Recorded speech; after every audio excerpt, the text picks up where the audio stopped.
एना को रात में नींद नहीं आ रही थी। सोचा थोड़ी ताजी हवा ले लें। खिड़की खोली, लेकिन जो नजारा सामने था उसने उसे डरा दिया। आधी रात के 3 बज रहे थे, फिर भी आसमान दिन जैसा रोशन था। उसने ब्लाइंड्स के पीछे से ध्यान से देखा तो दूर कहीं एक अजीब सी सफेद चमक दिखी, जो पल भर में फैलती चली गई और इतनी तेज हो गई कि उसकी आंखें चौंधिया गईं। शुरू में एना ने इस बात को हल्के में लिया, यह सोचकर कि शायद यहाँ की कोई स्थानीय प्राकृतिक घटना होगी, और वापस सो गई। मगर उसे अंदाजा नहीं था कि एक भयानक आफत चुपचाप दस्तक दे चुकी है। सुबह उसका बॉयफ्रेंड जॉन उसे जगाने आया। दोनों यहाँ छुट्टियां मनाने इतनी दूर से आए थे। नाश्ते के लिए जैसे ही वे नीचे गए, होटल की डाइनिंग रूम पूरी तरह खाली मिली। सोचा शायद स्टाफ की छुट्टी होगी तो बाहर खाने निकल गए, लेकिन बाहर का मंजर देखकर दोनों ठगे से रह गए। सुबह के 10:30 बज रहे थे, फिर भी सड़कों पर सन्नाटा था। न कोई इंसान, न कोई गाड़ी। पूरा माहौल डरावने ढंग से शांत था। पहले उन्हें लगा शायद कहीं कोई इवेंट चल रहा होगा जिसमें सब लोग गए हों, मगर जैसे जैसे वे आगे बढ़ते गए हालात की गंभीरता समझ आने लगी। सिर्फ इंसान ही नहीं, एक भी जानवर नजर नहीं आ रहा था। घबराकर वे शहर के सबसे व्यस्त इलाके की तरफ गए, मगर वहां भी वही वीरानी थी। चिल्ला चिल्ला कर गला सूख गया, पर कोई जवाब नहीं आया, जैसे आधी दुनिया अचानक गायब हो गई हो। और अगर सच में कोई आयोजन होता तो रास्तों पर पोस्टर तो लगे होते। दोनों सबसे बड़े सुपरमार्केट गए। सोचा वहां जरूर कोई मिलेगा, पर वहां न कोई ग्राहक था, न कोई कर्मचारी। एक के बाद एक कई दुकानें देखी, हर जगह वही खालीपन। हार न मानते हुए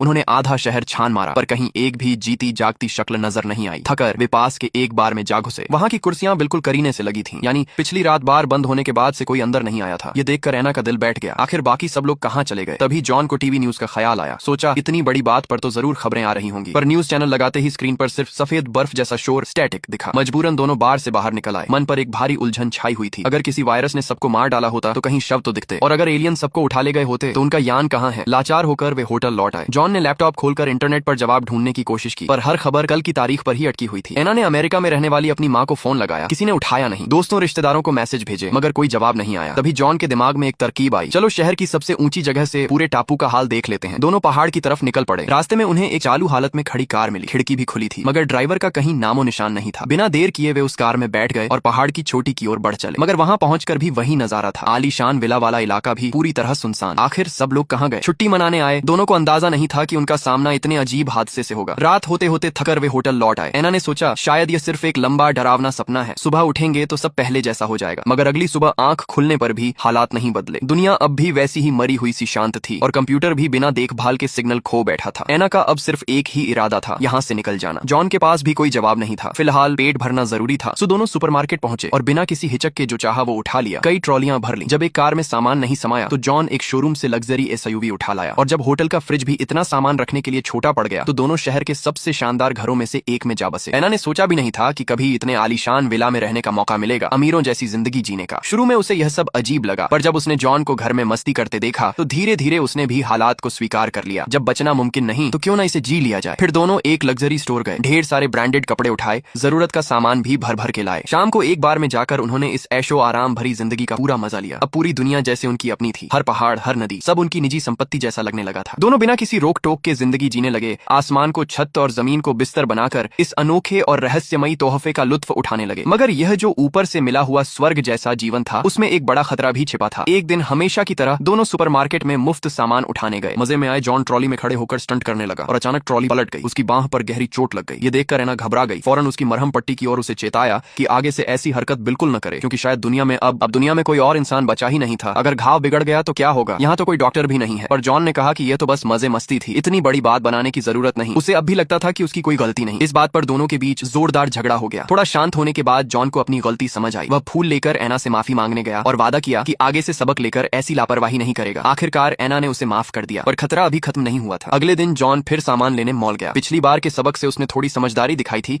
मगर लिफ्ट का दरवाजा बंद होते ही उससे एक तेज और अजीब आवाज आई। जॉन को फौरन एहसास हो गया कि कुछ गड़बड़ है, पर तब तक देर हो चुकी थी। बिना देखभाल के लिफ्ट खराब हो गई और वह उसमें फंस गया। चाहे उसने दरवाजे पर कितना भी जोर लगाया, कोई फायदा नहीं हुआ। जब उसे लगने लगा कि वह हमेशा के लिए इस लिफ्ट में बंद रह जाएगा, तभी अगले ही पल दरवाजा अपने आप खुल गया। राहत की बात थी कि यह बस एक डरावना पल भर था, पर उसने जॉन को बहुत डरा दिया। इस घटना के बाद दोनों को समझ आ गया कि यह जो भगवान जैसी आजाद जिंदगी लग रही थी, वह उतनी आसान नहीं थी जितना सोचा था। आने वाले दिनों में दोनों रोज टापू में घूमते फिरते रहे। उन्हें पता चला कि पूरा शहर जियोथर्मल भूतापीय ऊर्जा से बिजली पाता है, जो बिना किसी देखभाल के भी सालों साल चल सकती है। मगर बाकी बुनियादी सुविधाओं को चलाने के लिए इंसानी हाथों की जरूरत थी। एक दिन सुबह एना ब्रश करने गई तो नल से पानी ही नहीं आया। उसे फौरन समझ आ गया कि मामला कितना गंभीर है। पानी के बिना वे बहुत दिन टिक नहीं पाएंगे, और सुपरमार्केट का खाना भी खराब होने वाला था। फल सब्जियां भी खत्म होने को थीं। अगर सिर्फ फ्रोजन खाने पर गुजारा करते रहे तो सेहत बिगड़ना तय था। रास्ता ढूंढने दोनों कार से और दूर निकल गए। पूरे दिन भटकने के बाद बाहरी इलाके में सिर्फ एक टूटे हवाई जहाज का मलबा मिला। अंधेरा घिरने लगा तो मजबूरी में उन्होंने रात उसी जहाज के अंदर गुजारी। गुजारी। अगले दिन वापस शहर लौटे। समझ आ गया था कि अब हाथ बांधे बैठना ठीक नहीं, सो जॉन फौरन सुपरमार्केट गया, ढेर सारे पाइप जुटाए और स्कूल में पढ़े भौतिकी के ज्ञान से एक साधारण सा पानी खींचने वाला यंत्र बना लिया। उसने सोचा अब कुछ सब्जियां भी उगा सकते हैं ताकि रोज का खाना थोड़ा बेहतर हो। उसे यकीन था कि हालात धीरे धीरे सुधरेंगे। एक दिन दोनों इत्तेफाक से एक फूलों की दुकान में चले गए, मगर वहाँ जमीन पर सूखे पत्तों का ढेर था। सारे पौधे मुरझा चुके थे। ये देखकर एना फिर उदास हो गई। शायद यही उनका अंत होगा। हाथ पर हाथ रखकर बैठना नहीं चाहते थे, सो दोनों फिर निकल पड़े, इस बार एक अलग और सुनसान रास्ते से। चलते चलते जॉन को इतने वीराने में एक घर नजर आया। शाम होने लगी थी तो उन्होंने वहीं रात रुकने का फैसला किया। अंदर जाकर देखा तो वहाँ भी शहर जैसा ही उजाड़पन था, कोई रहने का निशान नहीं। जॉन ठंड से बचने के लिए लकड़ी जुटाने निकला। तभी अचानक थोड़ी दूर एक बुजुर्ग आदमी नजर आया जो लगता था बहुत दिनों से पानी को तरस गया था। बोतल का पानी उसने एक सांस में खत्म कर दिया। वह बहुत कमजोर था। दोनों ने सहारा देकर उसे घर के अंदर लाया। पूछने पर पता चला कि उस रात के बाद उस बुजुर्ग को शहर में कोई नहीं मिला, तो वह अपने पुराने घर लौट आया, मगर वहाँ भी उसका परिवार गायब था। उसे कुछ समझ नहीं आ रहा था कि आखिर हुआ क्या है। घर का सारा राशन खत्म होने पर उसे लगा